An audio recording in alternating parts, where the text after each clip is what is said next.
Assalamualaikum dan salam sejahtera. Okey, so kita masih lagi dalam tema 1, penyelenggaraan dan kesinambungan hidup. Bab 1, biodiversity. So subtopik 1.2 ni dalam pengelasan organisma, kita ada pengelasan haiwan dan juga pengelasan tumbuhan. So sebelum ni kita tengok tentang haiwan. Okey, so hari ni kita akan tengok pula kepada pengelasan tumbuhan. Alright.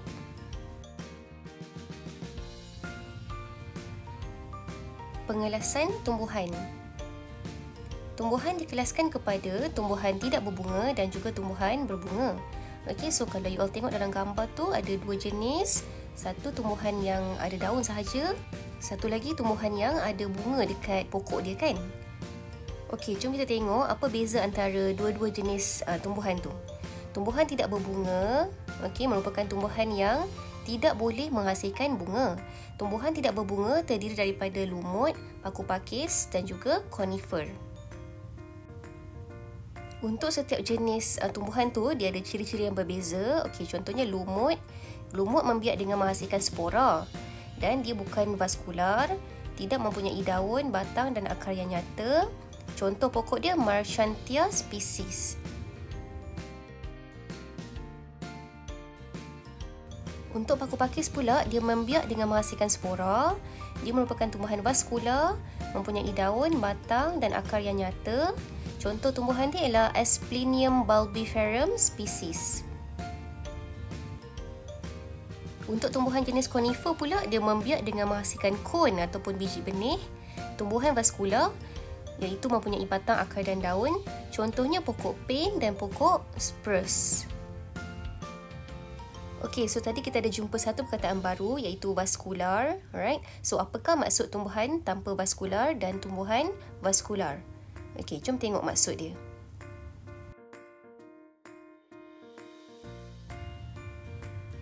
Tumbuhan tanpa vaskular ni, ciri-ciri dia ialah tumbuhan yang ringkas dan kecil tanpa sistem vaskular. Okey, manakala tumbuhan vaskular pula merupakan tumbuhan yang mempunyai sistem vaskular yang mengangkut air dan makanan ke seluruh bahagian tumbuhan. So tumbuhan vaskular ni juga mempunyai akar, batang dan daun yang nyata. Seterusnya kita tengok pula untuk tumbuhan berbunga. Okey, tumbuhan berbunga ni merupakan tumbuhan yang boleh menghasilkan bunga. Tumbuhan berbunga menghasilkan bunga yang akan menjadi buah dan mempunyai biji. So, setiap biji benih mempunyai kotiliden, iaitu makanan simpanan yang akan digunakan oleh biji benih untuk bercambah. Okey, dalam proses percambahan.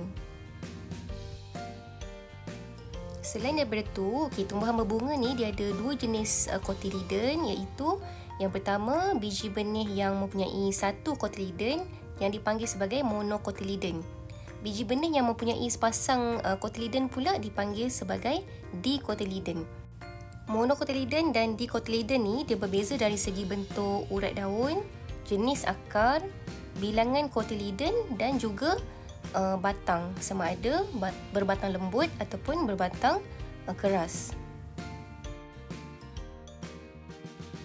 Okey, kita tengok ciri-ciri tumbuhan berbunga monokotiliden. Okey, so tumbuhan ni dia mempunyai satu kotiliden, and then dia ada akar serabut. Kebanyakan pokok dia berbatang lembut, daun berurat selari, and then bunga dia ada ranggi dalam gandaan 3. Okey, contoh pokok dia pokok padi, pokok jagung, pokok kelapa, pokok tebu, pokok orkid, pokok pisang dan juga pokok kelapa sawit. Okey, so apa pula maksud ranggi? Okey, ranggi tu sebenarnya ialah kelopak bunga. Okey, yang ni pula ialah ciri-ciri tumbuhan berbunga dikotiliden. Okey, yang pertama, tumbuhan ni dia mempunyai dua kotiliden, akar tunjang, kebanyakan pokok dia berbatang keras, daun dia berurat jejala. Ranggi bunga dikotiliden ni pula dia dalam gandaan 4 ataupun 5. Okey, contoh pokok-pokok dia, pokok tomato, pokok durian, pokok bunga kek embung, pokok rambutan, pokok getah dan pokok bunga matahari. Okey, so ada banyak lagi yang you all boleh cari di sekitar rumah. Okey. Okey, sekarang teacher share sikit info sains tentang biji benih. Okey, biji benih ni dia sebenarnya mempunyai 3 bahagian utama, iaitu plumule, okey, yang berkembang menjadi pucuk. Radikal pula dia akan berkembang menjadi akar. Cotyledon, okey, makanan simpanan yang digunakan untuk biji benih bercambah. Okey, so plumule tu yang berwarna hijau tu lah, okey, dia akan menjadi pucuk tumbuhan. Radikal dia akan berkembang menjadi akar, tumbuh ke arah bawah. Ni pula, okey, kesalahan-kesalahan yang biasanya kita buat dalam mengenal pasti ciri-ciri tumbuhan. Okey, so yang salahnya ialah semua monocotyledon mempunyai batang yang lembut dan semua dicotyledon berbatang keras. Okey, sebenarnya terdapat monocotyledon yang berbatang keras seperti pokok kelapa dan pokok buluh. Bagi dicotyledon pula, terdapat tumbuhan yang berbatang lembut seperti pokok kek embung, pokok sawi dan juga pokok bayam.